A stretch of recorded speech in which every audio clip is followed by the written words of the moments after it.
নমস্কার, আমি সোমা। আমার নতুন ভিডিওতে সবাইকে ওয়েলকাম। দেখো, সরস্বতী পুজো মানে হচ্ছে শাড়ি, আর আমার শাড়ির কুচি ধরারও লোক আছে, তাই নিয়ে কোনো চাপ। নিজেই বলছি তাও কানেরটা পরিয়ে দিই, কিন্তু দুর্ভাগ্যবশত কানেরটার গুজিটাই হারিয়ে ফেলেছে। পায়ে একটু নূপুর পরানোর ইচ্ছে হলো, নূপুরটাও পরিয়ে দিল। মানে এগুলোর কোনো বলা যায় না, আলাদা রকমই ভালোবাসা।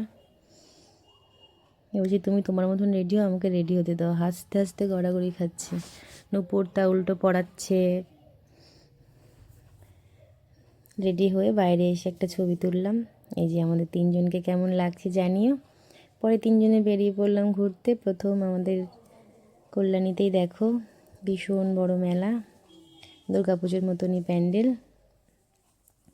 ছেলে আর আমি গিয়েছিলাম ভেতরে, ওর বাবা অবশ্য যায়নি, গাড়ি নিয়ে দাঁড়িয়েছিল। গাড়িতে অনেক কিছু ছিল যেহেতু। অপূর্ব সুন্দর দেখতে, অপূর্ব সুন্দর।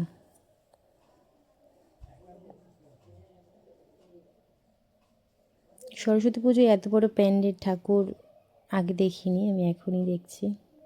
দেখো এই আরেকটা প্রতিমা। মাগো তুমি সবার মঙ্গল করো। মাথায় আমার ছেলেটাকে বিদ্যা বুদ্ধিতে ভরিয়ে তুললো।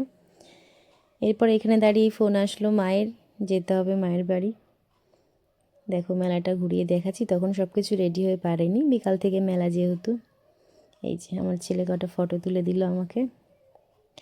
কেমন লাগছে জানিও। তোমরা কোথায় কোথায় ঘুরতে গেলে আমাকে অবশ্যই জানিও। টাটা, সবাই ভালো থেকো।